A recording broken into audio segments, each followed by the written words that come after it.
पाकिस्तान में अञा बि केतिरियूं ई इमारतूं अहिड़ियूं आहिनि जिन ते हिंदुस्तान जा नाला लिखियल आहिनि। कुझु इमारतुनि ते नाला लिखिया विया पर पोइ बि उहे ज़ाहिर थी रहिया हुआ। ज़रियनि इहा दावा कई हुई त पाकिस्तान में अहिड़ियूं इमारतूं बि आहिनि जेके भारत जी मिल्कियत आहिनि। कराची में state bank museum and art gallery आहे जंहिंजे मथां स्टेट बैंक म्यूज़ियम लिखियल आहे पर उन जे पुठियां इंपीरियल बैंक ऑफ इंडिया लिखियल हो। हिन बैंक में लाहौर में रहंदड़ हिंदू ऐं सिख वापारियुनि वॾो पैसो लॻायो। विरहाङे खां पोइ बैंक जो नालो स्टेट बैंक ऑफ इंडिया थी वियो। इहा बैंक 1921 में अंग्रेज़नि खोली हुई। कराची में छोकिरियुनि जी सरकारी college government college for women शरारे लियाकत में इंडियन गर्ल्स हाई स्कूल लिखियल ॾिठो वियो हो। हिन स्कूल जी भितियुनि ते पथरनि सां बि स्कूल जो नालो लिखियल हो। इहो कॉलेज 1920 में हिकु पारसी तैयब कोशिशूं करे खोलियो हो। कराची में स्टैंडर्ड चार्टर्ड बैंक विरहाङे खां अॻु चार्टर्ड बैंक ऑफ इंडिया हुई। इन खां पोइ बैंक खे इलाहाबाद बैंक में ज़म कयो वियो हो। इन खां सवाइ हिकु इमारत बैंक ऑफ इंडिया जी हुई जंहिंखे हिंदू वापारियुनि गॾियल तौर ते खोलियो हो ऐं विरहाङे खां पोइ यूनाइटेड बैंक लिमिटेड खोली वई। मोहाटा पैलेस कराचीअ जो हिकु म्यूज़ियम आहे जंहिंखे अहमद हुसैन आगा डिज़ाइन कयो हो। हीअ इमारत हिंदू बादशाह शिवरतन चंद्र रतन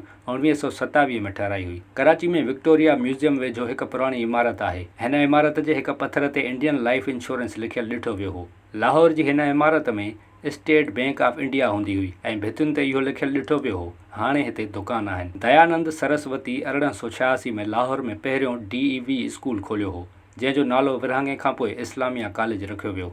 कराची में हिकु प्रॉपर्टी बाबति ज़रियनि जो चवणु आहे त हिते भारतीय कौंसलेट जा मुलाज़िम ऐं ऑफिसर रहंदा हुआ। 80 जे ॾहाके खां पोइ इन खे बंदि कयो वियो हो।